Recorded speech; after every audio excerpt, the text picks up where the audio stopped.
Hello everyone, हम यहाँ पर लेटरल पाइल लोड टेस्ट करने जा रहे हैं, जिसको हम इनिशियल पाइल लोड टेस्ट इन लेटरल कहते हैं।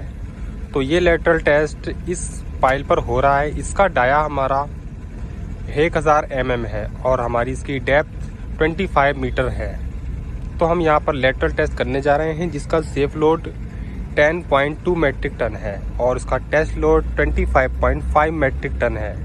तो इस लेटरल टेस्ट को करने के लिए सबसे पहले तो हम एक सपोर्ट लगाते हैं। तो हमने यहाँ पर एक क्यूब की सपोर्ट ले ली है। ये 1200 बाई 1200 का क्यूब है, जिसके ऊपर हमने एक जैक लगा रखा है। ये हाइड्रोलिक जैक होता है। इसकी हमारी कैपेसिटी 70 मेट्रिक टन है और इसका डाया 11.7 सेंटीमीटर है। इसके सामने हम एक प्लेट मोटी सी लगा देते हैं, जिससे हमें प्रॉपर रिएक्शन मिल सके। ये हमारा जैक कनेक्ट रहता है इस प्रेशर ट्यूब से। ये प्रेशर ट्यूब हमारा कनेक्ट रहता है प्रेशर पंप से। इसको हम हाइड्रोलिक पंप या फिर हाइड्रोलिक पावर पैक बोलते हैं। ये एक ऑटोमेटिक हाइड्रोलिक पावर पैक है। इसके ऊपर हमारा एक प्रेशर गेज लगा होता है। इस प्रेशर गेज से हमें पता लगता है कि प्रेशर हमारा कितना है या कितना रिक्वायर्ड प्रेशर है। हम इसका लोड चार्ट बना लेते हैं। उस लोड चार्ट पर हमारी सारी कैलकुलेशन रहती है। वो लोड चार्ट हम आपको दिखा देते हैं किस तरीके का लोड चार्ट होता है। ये हमारे पास मेथोलॉजी है।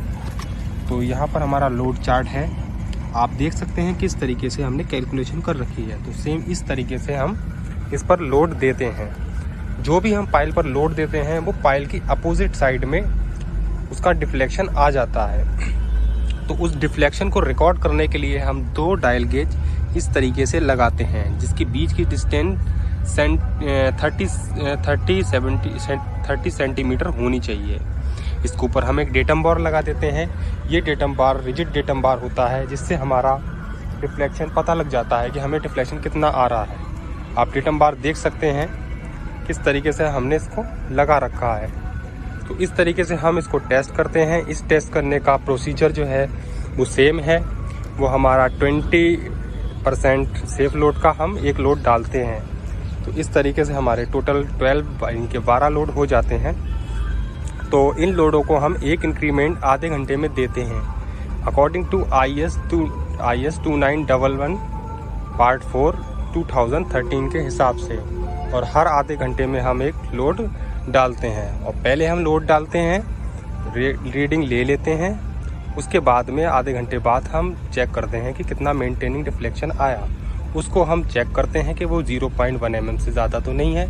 अगर ज़्यादा है तो हम आधा घंटा और रोक लेते हैं, उसके बाद लोड देते हैं। अदरवाइज़ हम नेक्स्ट इंक्रीमेंट आधे घंटे पर दे देते हैं। इस तरीके से हम सारे इंक्रीमेंट दे देते हैं। इसमें हमें मेंटेन नहीं करना होता है, जो हमारा 24 आवर्स मेंटेन करते हैं दूसरे टेस्ट में, इसमें नहीं करना पड़ता है। तो जैसे ही हम फाइनल लोड दे देते हैं, उसके बाद आधा घंटा रेस्ट करके हम फिर से रीडिंग ले लेते हैं। उसके बाद हम इसका रिबाउंड कर देते हैं। तो इस तरीके से हमारा लेटरल पाइल लोड टेस्ट पूरा हो जाता है।